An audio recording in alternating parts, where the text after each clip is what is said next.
Юлчы тапшыруының үзенчәлеген уйлаган чорда ук, аның эчтәлегендә тарих кына түгел, теге яисә бу тарихи объект урнашкан җирлекнең бүгенге халәте, яшәеше дә чагылырга тиеш дигән фикергә килгән идек. Телевизордан мин сөйләгәннәргә ышанып, борынгы һәйкәлләргә сокланып утыру бер әйбер. Аларны барып, үз күзләрең белән күреп кайту бөтенләй башка төрле, онытылмаслык хисләр тудыра торган сәфәргә әйләнергә мөмкин. Киләчәк яңа ел каникулларының бер генә көнен булса да, без булган урыннарга багышларсыз дигән өметтә калып, Казан артының Тукай юлы дигән туристик маршрутын өйрәнүне дәвам итәбез. Юлы һәм юнәлеше шул, әмма бүген сүз Казан Арча юлында урнашкан Тукай белән бәйле булмаган урыннар турында барыр. Без соңгы елларда зур туристик кластер буларак үсеп килүче Биектау районы Ямаширмә авылына юнәләбез.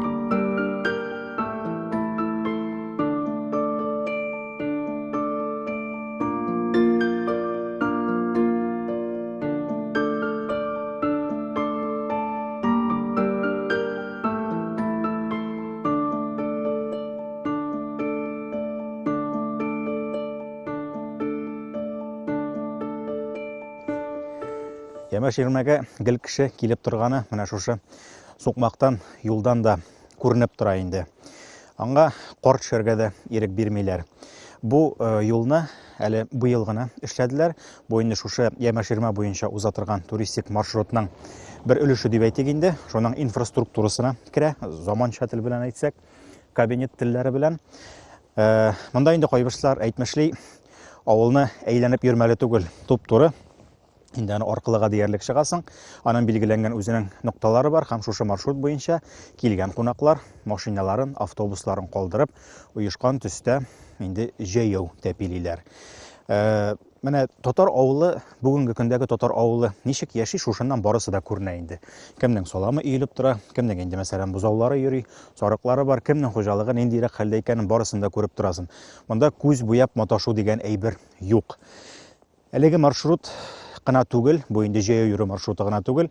Бу елны менә шушы туристик кластерны үстерү нияте белән Ямаширмә авылына якынча 30 миллион сумлык юл салына. Сүз асфальт юллар турында бара, әлбәттә. Ул асфальт, ул уңайлыклар авылның барлык әһәмиятле нокталарына кадәр килеп җиткән. Мәктәбенә дә, мәчетенә дә, шушы Страус фермасына да, һәм иң кирәкле дигән урамнарга да. Шулай булгач, нинди машина белән килсәң дә, нинди импортный тәбәнәк автобуслар белән килсәң дә, бер нинди зыянсыз, рәхәтләнеп йөри торган итеп башкарылган биредә эш.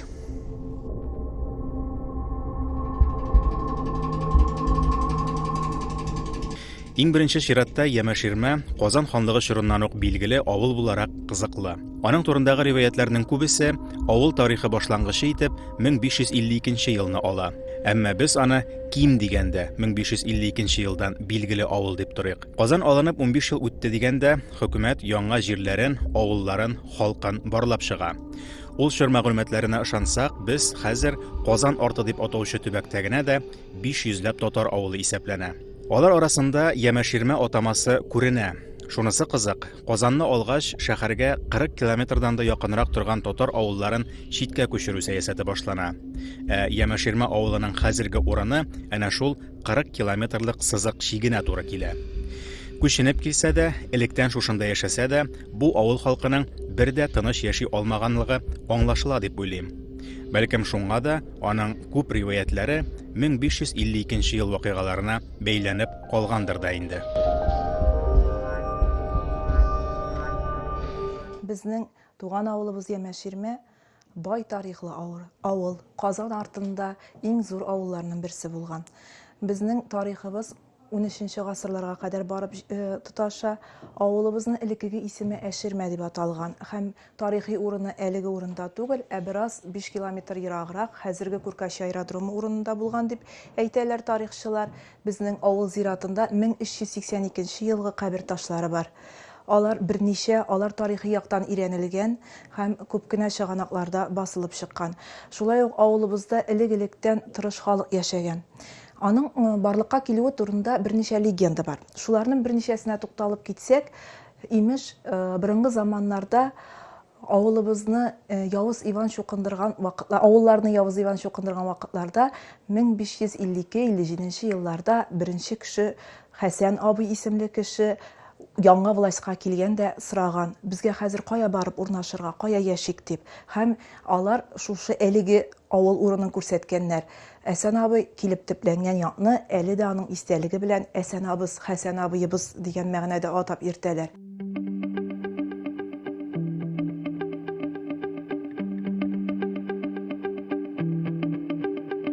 Әлеге риваяттә 1572 елгы вакыйгалар тасвирлана дигән фараз бар.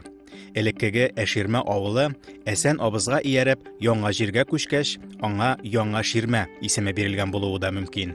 Ләкин, гел юлда йөрүче кеше буларак, минем үземә Ям Әширмә, ягъни почта ямы, туктап хәл ала, атлар алыштыра торган станцияле авыл дигән фараз күбрәк ошый.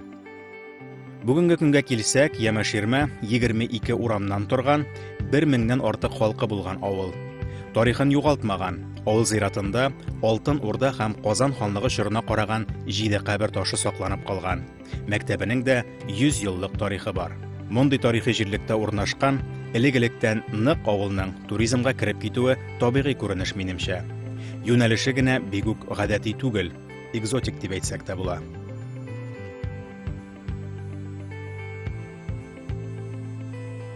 Әлеге гаилә фермасын бу тирәдә яшәүчеләр һәм инде монда килгән кешеләр, бу урынны белүче кешеләр гади генә әйтеп Страус фермасы дип атап йөртәләр.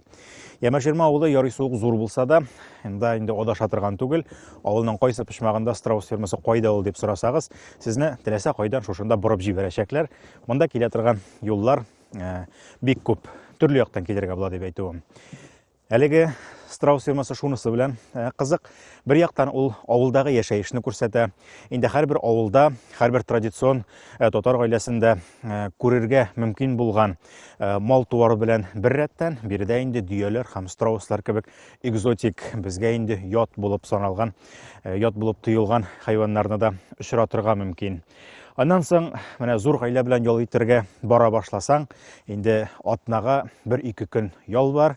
Инде берәүнең балык тутасы килә, берәүнең страус күрәсе килә, берәүнең шашлык кыздырасы килә, берәүнең мунчага барасы килә дигәндәй, менә бөтенесен дә җыясында шушында гына алып киләсен инде. Беренчедән биредә инде минем кебек әзрәк теге балык белән, ау белән җинләнгән кешеләр булса, рәхәтләнеп җәй көнендә һәм хәтта кыш көнендә балык тотарга мөмкинлек бар. Аның күле бар, үзенең 1,5 метр тирәнлектә балыклары җибәрелгән. Күле артык зур түгел, шуңа күрә нинди кармак салсаң да балык керә инде биредә. Бу инде ирләр өчен дип әйтик. Балалар өчен әйткәнемчә мал туарлары бар, аларын аерым күрергә кирәк. Монсын инде сөйләп кенә аңлата торган түгел. Хатын кызга инде нәрсә? Мунчадыр, беседкадыр, самовар белән чәйдер, барысы да бар. Кыш көне дә, җәй көне дә.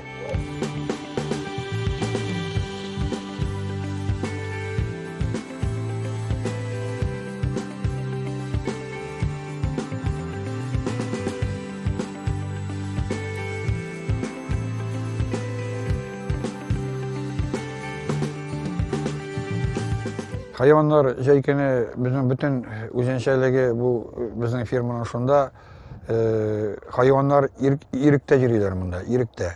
Менә капкадан керүгә инде страуслар аларны килгән кешене каршы ала, алар бик теге ничек әйтергә кирәк инде кызыксынучан алар кешенең янына килеп туристларның инде сумкаларын инде чыкый башлыйлар, карыйлар. Шулай алар бөтенесе кулга әйләнгән.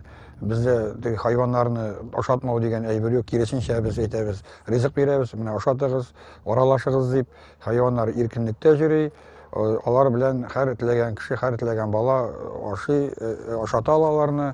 Кәҗәләр дә, сарыклар да, страуслар да безнең нидә кликларда түгел, территорияда йөриләр. Шунлыктан безнең бик зур өстенлегебез бар бу өлкәдә.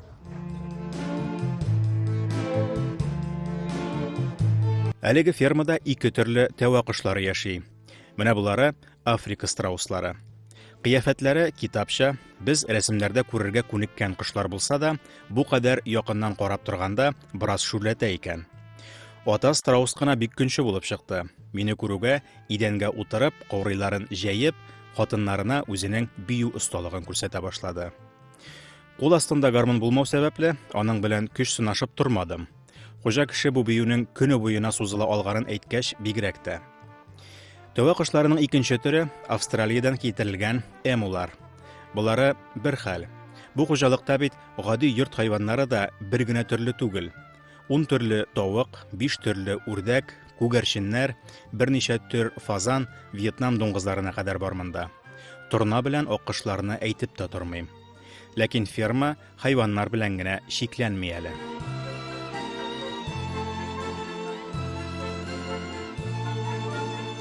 Хайваннар гына түгел, менә безнең территориясы, безнең монда инде 1 гектар безнең территориябыз хуҗалыкның инде монда бик күп төрле инде үсемлекләр дә бар. Аннан инде яшелчәләр дә үстерәбез. Менә әйтеп китәргә кирәк, виноград бар минем 66 төп, 14 төрле сорт. Ел сайын кайбер елны 80, кайбер елны 100 литр вино куябыз без аннан. Аннан киптерәбез дә инде виноградын. Üzüm дә ясап карадык быел менә. Бик әйбәт үсә безнең якта, чөнки районированный, мин моны үзем Смоленскидан барып кайттым. Ничә бер 7-8 ел элек инде буларны каплыйсы да юк, алар салкында да эшмиләр, шундый вино ясый торган сортлар. Бар салой сортлар да, алары инде без шул үзебезгә стелгә куярга ашар өчен тотабыз асын. Кыш көннәрендә килгән кунакларга виноград тәтемәсә дә, башка төрле сыйда җитәрлек.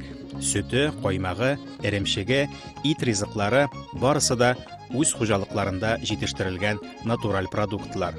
Гомумән, әлеге хуҗалыкта күргән мал-туарны сыйпап та, ашатып та, ашап та карарга мөмкин. Монысы балалар колагына түгел әлбәттә, әмма чын авылча. Игътибар итегез, бу Ямаширмәнең бер нуктасы гына әле.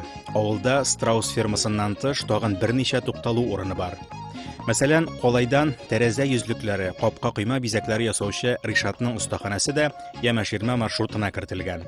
Моннан тыш, дару үләннәре җыю остасына, түбәтәйләр тегү остаханәсенә дә керми калмый кунаклар. Кара исәп белән генә дә Ямаширмәнең иң кызыклы урыннарын әйләнеп чыгу өчен 3 сәгатьтән артык вакыт кирәк булачак.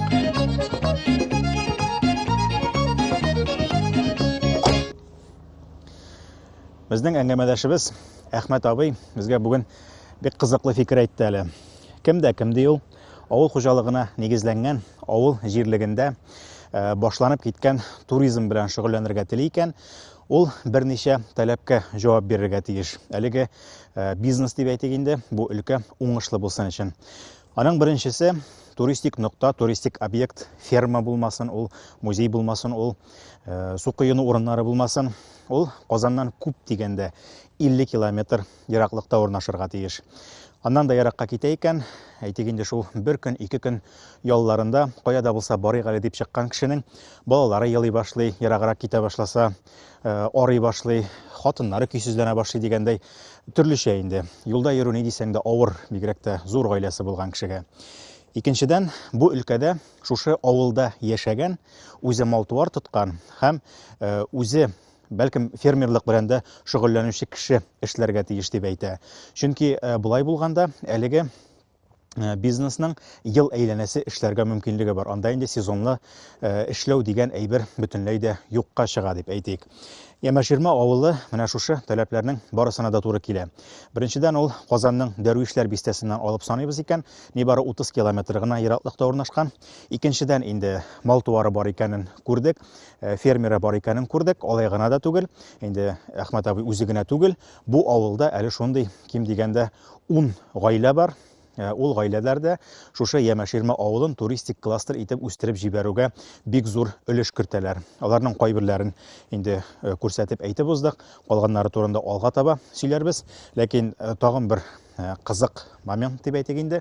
Ямаширмә урта мәктәбе дә шушы туризм юнәлешен үстерүгә бик зур көч куя, чөнки әлеге мәктәп бинасында 2 музей урнашкан. Аларның берсе туган якны өйрәнү музее, икенчесе сугышчан дан музее. Икесенә дә менә шушы Ямаширмә авылына килгән туристлар һичшиксез керәләр һәм аның эчтәлеген күреп чыгалар.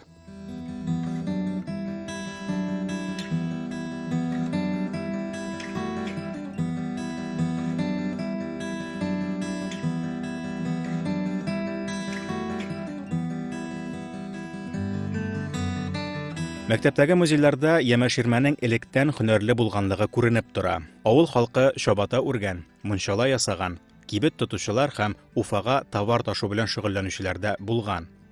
20нче гасырда Ямәширмә бай авыл булып күзаллана. Биредә 2 мәчет, мәдрәсә, мәктәп, тимерче, 4 кибет эшли. Ә менә Ямәширмәнең читек түбәтәй чигүче осталарын аерым әйтеп узарга кирәк. Дөресрәге, баштарак милли аяк киемнәре тегү артеле буларак эшләгән оешма 1992 елдан түбәтәйләр, калфаклар чигүгә, тегүгә күчә. Авылда бу эшнең осталары бүген дә бар. Алар традицион кәсепләрен дәвам итеп яшиләр. Сүз уңаеннан, әлеге архив кадрларында Ямәширмә авылы һәм аның халкы. Безнең кулларга очраклы рәвештә килеп кергән кинохроникада 30нчы еллар ахыры Ямәширмәсе сакланган. Авыл гел игътибар үзәгендә булган димәк.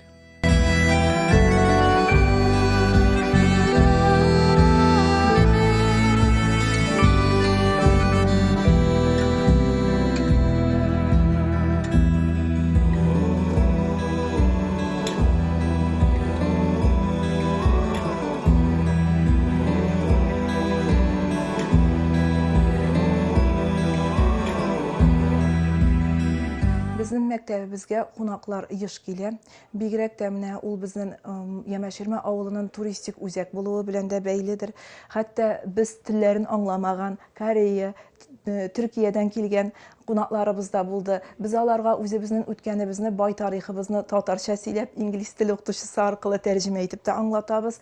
Әйе, 20 кешедән, 30 кешедән килгән группалар да була. Алар төрле милләт кешеләре, шулай ук читтә яшәгән татарлар да кайталар тарихи ватаннары дип. Балалар белән аерым группалар килә Страус фермасына ял итәргә килгән кешеләребезне дә кабул итәбез һәм аларга экскурсиялар үткәрәбез. Үзебез дә сөйлибез, балаларыбыз да таныштыра.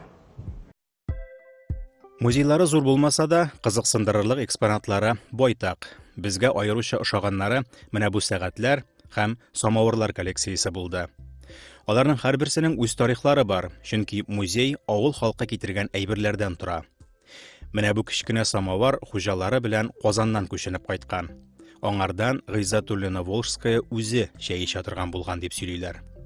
Күренекле актриса кунакка артык еш керә торган булган ахрысы. Самаварның зурысын куеп мәшәкатьләнмәгәннәр. Мәктәптәге 2нче музей, сугышчан Дан музее шулай ук игътибарга лаек. Әйе, сугыш бөтен илгә кагылган.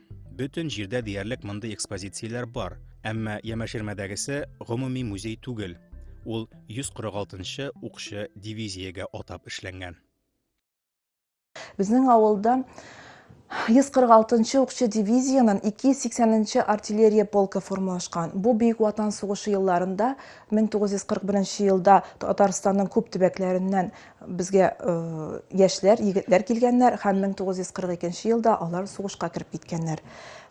Безнең авыл йортларына аларны вакытлыча кертеп торганнар, иске мәктәп урынында штаб булган һәм җиңү яулап әлеге дивизия Кенигсберг, Берлин шәһәрләренә кадәр барган.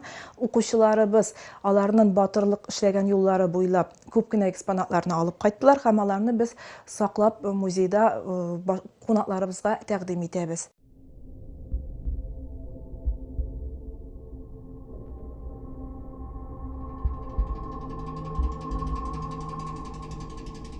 Сугышчан Дан музеенда 146нчы укчы дивизиянең үткән юлы турында күп материаллар тупланган. 1942 елда дивизия Фомино шәһәре янында сугыша, 43нчы елны Спас-Деменск шәһәрен, 44нчы елны Остров шәһәрен азат итә. Шуның өчен аны Островская дип тә йөртәләр. 1944 елны дивизия Тарту шәһәрен азат итә, 45нче елда ул инде Берлин өчен сугышларда катнаша. Бер генә факт белән килешеп бетә алмыйм.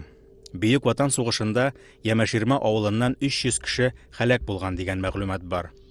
Ә бит аларга шушы авылның һәр йорты, гаиләсе вакытлыча булса да тәрбияләп торган артиллеристларны да кушсаң, исәп 1000 кеше белән генә шикләнер иде микән.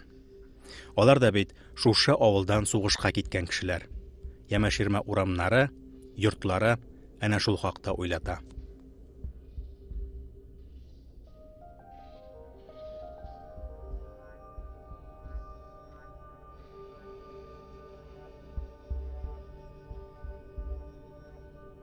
Без генә кыш көнендә килгәч тә, авылның битеннән иң матур вакыты, әлбәттә, яз, җәй көннәрендә, көз башында. Бу яктан да Ямаширмә авылы бик уңайлы урнашкан. Аның тирәсендәге табигаты да бик матур. Дөресен генә әйткәндә, менә бу ноябрьдән башлап, кыш айларын кертеп, әлбәттә, яңа ел каникулларын санамыйча, март айларына кадәр, март-апрель айларына кадәр монда килүче кунакларның кимеп торган вакыты була. Алар бөтенләй үзелә дип әйтергә ярамый. Ял көннәрендә балаларын кызыклырак урынга алып барырга теләүчеләр аерым-аерым төркемнәр белән булса да шушында киләләр барыбер. Ләкин җәй көнге кебек үк күп сандагы халык килмичә тора. Әзрәк инде тынып тора дип әйтик. Ямаширмә авылы. Ә менә җәй көнендә инде табигатьне яратучылар, урман суны яратучыларга дигән сүз дә бар бит инде. Бик матур урын. Бер яктан Ямаширмә авылының Саба урманчылыгы җирләре, бу якта да урман, икенче якта Биектау урманчылыгы җирләре. Баштана ул якта да урман. Шуңа күрә инде җәй көнендә җиләк җыярга килүчеләр, инде җәй ахыры көз башларында гөмбә җыярга теләүчеләргә дә бик уңайлы урын. Инде табигатькә чыгып, гөмбәңне җыя алмыйча, инде иркенәеп китеп башыңга гөмбә исләре тисә, кунып калырга дигән урыннары да бар. Бу уңайдан инде фермада да дип әйтик инде, шушы страус фермасында да, һәм инде авылның үзендә дә кунак алырга, мончага керергә, кунак булырга дигән урыннар бар. Бу яктан да бик уйланылган маршрут.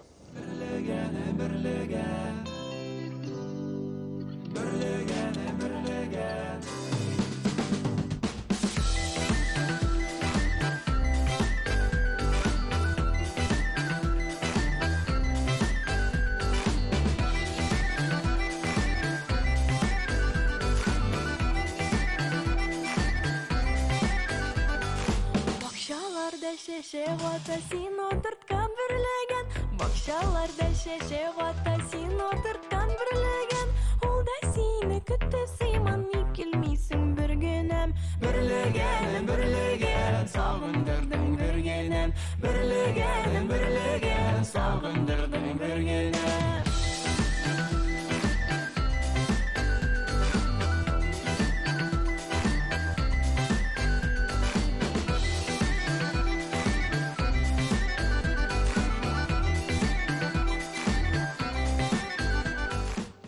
Әлбәттә, кыш айларында халык бераз гына сүлпәнләнсә дә, аның кунакка йөрү гадәтен бер кая да куеп булмый. Бигрәк тә инде яңа ел яллары турында әйтәбез икән, бу озын ялларда каяда булса барырга, нәрсәдә булса күрергә кирәк бит. Мәсәлән, без узган атнада гына булдык Орча районында һәм Кырлай авылында. Анда да менә Тукай музеенда инде 10 елдан артык Кыш бабай резиденциясе буларак бик зур эш башкарып киләләр һәм халыкны килергә, каяда булса селкенергә, йөрергә, үз тирәсендә булса да дөнья күрергә этәреп торалар. Бу тенденция дип әйтик инде, Ямаширмә авылының үзенә дә хас, һәм инде башка зур-зур музейларга да хас әйбер. Яңа ел бәйрәмнәрен Кыш бабай белән Кар кызы, аларның дуслары белән бергә шул тематикага бәйләп халыкны күңел ачтыру дигән традиция дип әйтик инде. Бик күркәм гадәт миңа калса. Инде музейга килеп шундый күңелле ял иткән арада тарих белән дә танышса, у балаларның күңеленә әлбәттә хуш килә торган әйбер. Без бүген Ямаширмә авылы белән генә шикләнмәскә булдык, чөнки инде барган шушы Казан Арча маршруты буенча йөрибез икән. Ямаширмә авылыннан Арчага таба барган вакытта нибары 10 минутлык кына юлда Иске Казан музее урнашканын барыбыз да бик яхшы белә. Аның инде иштәлекле музей икәнен дә бик яхшы беләбез. Ул инде күптәннән билгеле бренд. Биредә дә яңа ел каникулларында шушы зур күркәм территорияләрен нәкъ менә шул бәйрәм төсмерләре кертеп бизәп куйганнар һәм әле 9 гыйнварга кадәр биредә кунакларны көтеп калалар.